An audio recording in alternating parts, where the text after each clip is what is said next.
Hey guys, it's Hannah and I'm here today with my September wrap-up. It has been a minute since I've done that and it feels really good to finally be back in my filming space and to finally film a sit-down video with you guys. So my reading moods are finally starting to come back. So I'm kicking it off. Be on the lookout for more videos from me. This is what I have read in September. The first and best book by far that I read in September was also a Muggle Studies book club pick, and that was A Very Large Expanse of Sea by Tahara Mafi.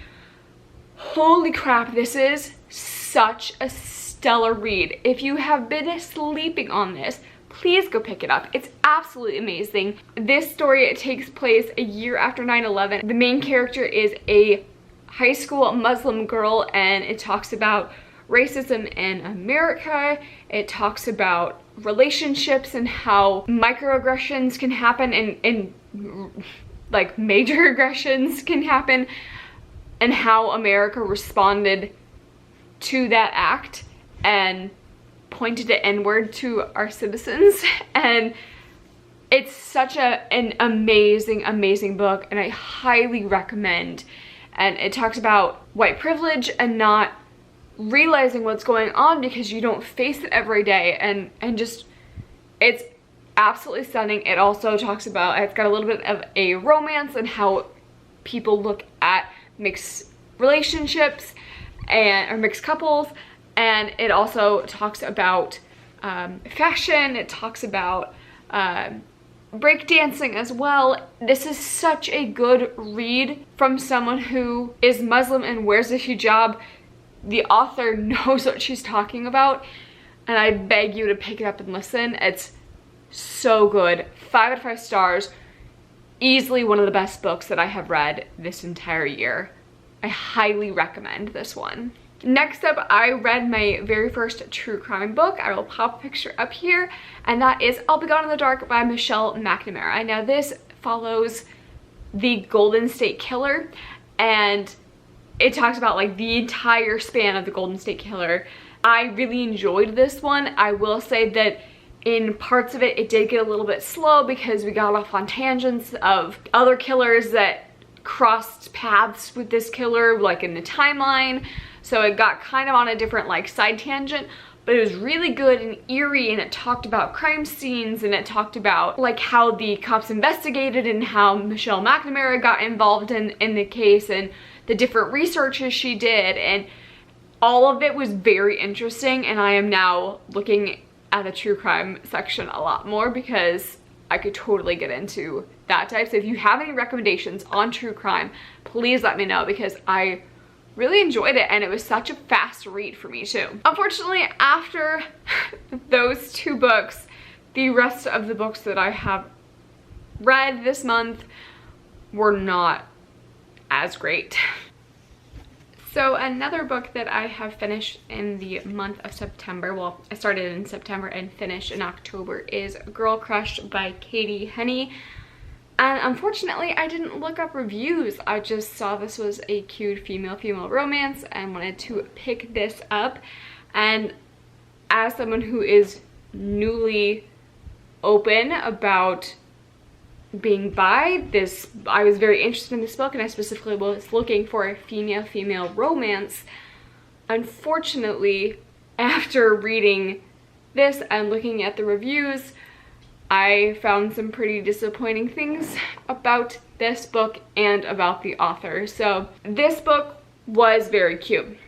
It follows our main character Quinn, who has recently broken up with her first girlfriend, and they're still being friends, going to high school together, and Quinn finds this new love interest, and they aren't positive that she's into girls, so it's confusing.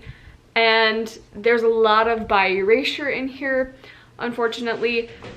A lot of the same stereotypes, that she can't commit, that she is flaky, she doesn't show a lot of emotions. She's pretty stereotypical of the criticisms that bi people get, unfortunately. and it really doesn't paint her in the best light. The romance and the feelings and the uneasiness of high school was all very relatable, and I liked how it was written. Unfortunately, with the bad stereotypes of Ruby and the comments made online by the author, I can't in good conscience recommend this book to a bi person, because it is definitely a bit biphobic in my opinion. So I'm not even sure what I'm gonna rate this book anymore. Next up was an audiobook that I listened to that is You're Not Special by Megan Rinks. I'll pop a picture up here. This one is a semi-autobiographical advice book, I suppose. Megan Rinks is a YouTuber, and she used to be a beauty guru. She also is a podcaster that she does advice on. I have liked her back in her beauty guru days. I really enjoyed her. She's got a really good sense of humor. She's also an actress. I like her as a person. I didn't love parts of this book. I think like the last few chapters were really good and raw. It talks about her relationship with her parents. It talks about how raw and hard that relationship is, and I had no idea that any of that was going on because I don't follow her that closely. She also reads the book, by the way, but I was really interested in that because she's an interesting person. So that back half was so good and raw and real and relatable.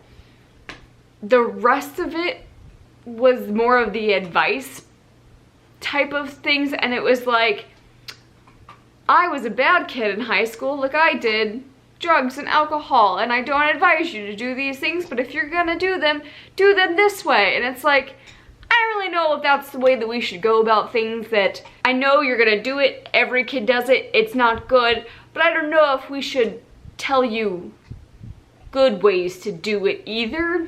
So, or like give you tips on how to successfully do it.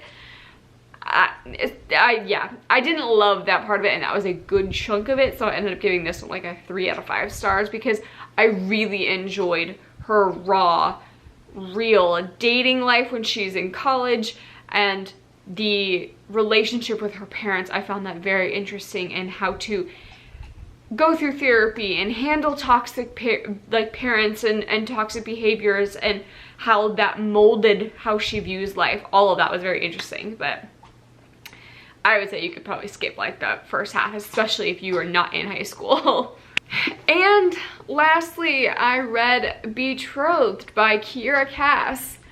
You guys have probably seen on my channel that I have done dedicated reviews for the Selection series. It's one of my most viewed videos, and I was like, okay, Kiera Cass book, like I'm gonna read it. They're usually really easy to fly through, and they're just like good bingeable books. They're not anything like great literature, but it's a lot of fun.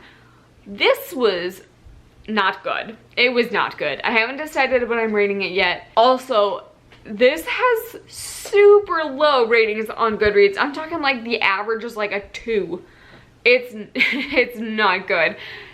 So this is basically like Selection 2.0, but worse, because I enjoyed the Selection. This one is basically the same scenario of a king or someone in power that is in the royal line, and then a girl marrying into the royal line and dealing with this seedy underbelly that you don't realize is there. It's pretty much the same thing, except with crappier characters and more insta-love on all fronts, and there's a love triangle. It's just not great. It's very tropey. I'm really surprised that Kiera Cass did this again, because how old is the Selection series? That's like, my gosh, that's gotta be 6-7 years ago at the minimum that she wrote those books. You would think that she would have spiced it up with at least something different and done it better, and this was just not good. I knew that it was not gonna be great because I've seen other like quick reviews, but it really was not good, and I do not recommend picking this one up. So that is all that I read in the month of September. Let me know your top pick of September. I highly recommend checking out A Very Large Expanse of Sea because that was phenomenal. And stay tuned for my October TBR. Thank you guys for watching, and I will see you next time. Bye.